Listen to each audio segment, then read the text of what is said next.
Ahoy, brave listeners. When we last sailed with Tavish One-Eye McTavish, the Golden Maiden was closing in on the Spanish silver convoy.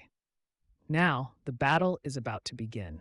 In this episode, Tavish and his crew prepare for a fierce clash on the high seas, pitting their wits and firepower against the relentless pirate hunter Gideon Flint.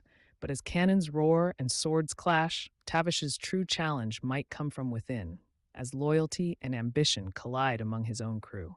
Will the Golden Maiden survive the fight, or has Tavish underestimated the dangers that lurk in the shadows? Let's dive into the action as the stakes grow ever higher in the Golden Maiden's first voyage. As the sun dipped below the horizon, the Golden Maiden sailed away from the burning remains of the convoy. In the captain's cabin, Tavish sat with his officers, the chests of silver stacked against the walls. "We've struck a mighty blow today," Tavish said, raising a cup of rum. "But this is just the beginning.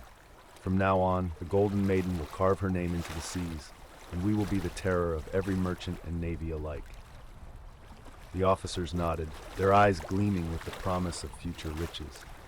Together, they raised their cups in a silent toast, sealing their bond as the crew of Tavish One-Eye McTavish. Outside, the crew celebrated on deck, the glow of lanterns illuminating their faces as they danced and sang pirate shanties. The chests of silver lay in a secured hold, a testament to their victory. Amidst the revelry, Tavish emerged from his cabin, his presence alone enough to silence the rowdy crowd. "Men!" he called, his voice rising above the din of the sea. "Tonight, we have tasted victory and claimed our share of fortune. But remember, this is just the first of many. The Caribbean is filled with riches waiting to be claimed by those bold enough to seize them. Are you with me?" A thunderous cheer erupted from the crew, their fists raised in unison. They were his now, bound by the promise of adventure, the lure of treasure, and the shared dream of living free from the laws of the land. Tavish nodded approvingly. "Then hear this oath," he continued, drawing his cutlass and raising it to the sky. "From this day forth, you are no mere sailors or pirates. You are the crew of the Golden Maiden, and our name shall be feared across every sea. We sail not just for gold, but for glory, for freedom, and for the legend that will be sung long after we are gone."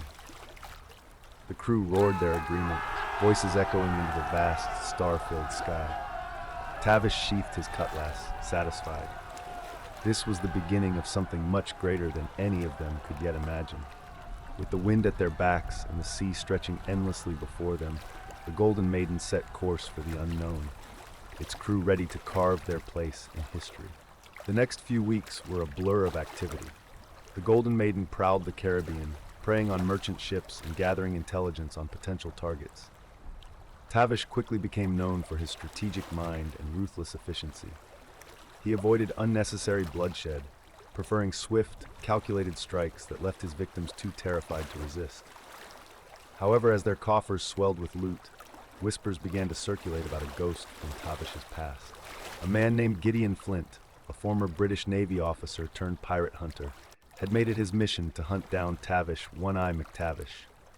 Tavish gathered his officers in the captain's quarters one stormy night, the lantern light casting flickering shadows on the walls.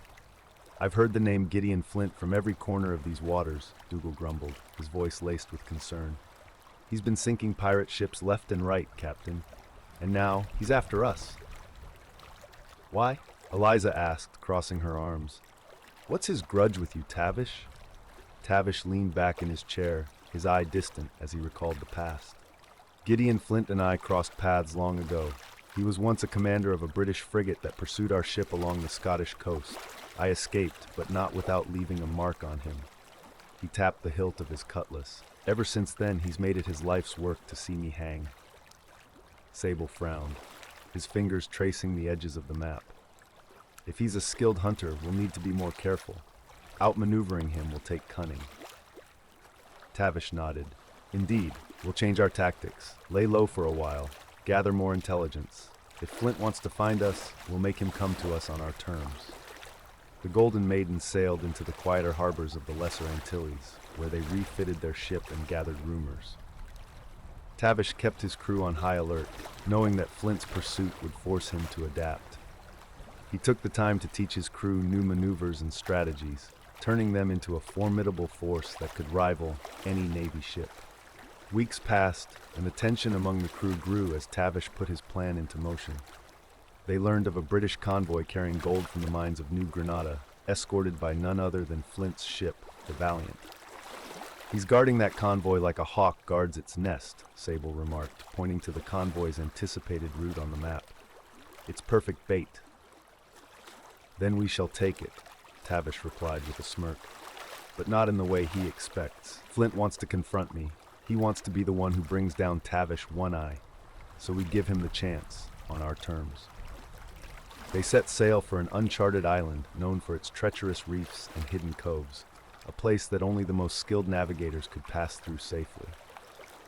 Tavish and his crew lay in wait, the Golden Maiden hidden among the coves, its sails furled to blend with the rocky cliffs. As dawn broke, they spotted the convoy, moving cautiously through the treacherous waters. At its center sailed the Valiant, her guns bristling along the sides like a porcupine ready to strike. "Now," Tavish ordered, his voice a low growl, "raise the colors and signal the charge." The Golden Maiden unfurled its sails and surged forward, cutting through the surf like a predator closing in on its prey. The convoy scrambled into defensive formations, cannons swiveling to meet the attack. Flint, standing on the deck of the Valiant, spotted the pirate flag rising over the Golden Maiden. "So, you've come at last, McTavish," he muttered, his eyes narrowing. The sea erupted in fire and smoke as the ships exchanged broadsides. Cannonballs whistled through the air, crashing into hulls and sending splinters flying. Tavish maneuvered the Golden Maiden with expert skill, using the treacherous waters to his advantage. "Hold her steady," Dougal barked, his hands flying over the cannons as he directed the gunners. "Give them another volley." The Golden Maiden unleashed a barrage that rocked the convoy's lead ship, tearing through its sails and rigging. Tavish swung the wheel, bringing the ship around for another pass.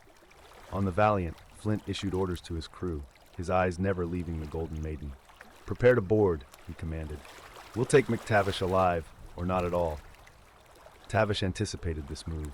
As the Valiant closed in, he signaled to Sable and Eliza. "Now!" With precise timing, the Golden Maiden veered sharply, avoiding the Valiant's boarding hooks and unleashing a devastating broadside into its stern. The impact sent shockwaves through the Valiant, knocking men off their feet and shattering its aft cabins. "We've crippled her," Dougal shouted, raising his cutlass in triumph. "Not yet," Tavish muttered, his gaze fixed on Flint's ship. "Prepare to board. This ends face to face." With grappling hooks and boarding planks, the crew of the Golden Maiden swarmed onto the Valiant. The clash was fierce, steel meeting steel as pirates and sailors fought tooth and nail. Tavish moved through the fray with ruthless efficiency, his cutlass flashing in the morning light. He spotted Flint amidst the chaos, sword in hand, rallying his men. Their eyes met across the battlefield, and Tavish felt a grim smile tug at his lips. "Flint!" he roared, charging forward. "It's time we settled this." The two met in a flurry of blows, swords clashing as they circled each other on the blood-stained deck. Flint was a skilled swordsman, his movements precise and practiced. But Tavish fought with a fierce, wild energy, driven by the will to survive and the hunger for victory. Back and forth they went, neither giving an inch. Tavish deflected a thrust and countered with a slash that grazed Flint's arm, drawing blood.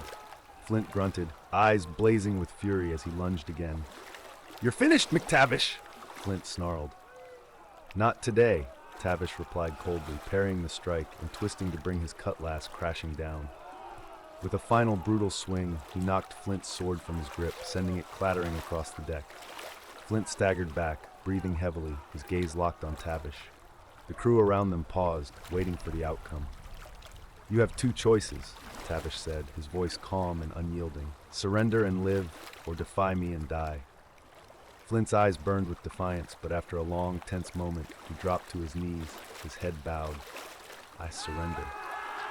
A cheer rose from the crew of the Golden Maiden, and Tavish sheathed his cutlass, turning to face his men. "The Valiant is ours. Secure the ship and the convoy. We sail for Tortuga to divide the spoils and toast to our victory." The battle has been fought, and the Golden Maiden emerges victorious. But the cost of victory is never simple on the high seas. Tavish One-Eye McTavish has outmaneuvered the Spanish convoy and struck a blow against Gideon Flint. But as the smoke clears, new questions arise. Loyalties are tested, ambitions are revealed, and Tavish must prepare for the storm that is surely on the horizon. What did you think of Tavish's tactics? Share your thoughts in the comments below. And be sure to like the video if you enjoyed the action. Subscribe and hit the notification bell to stay aboard for the next part of this thrilling saga.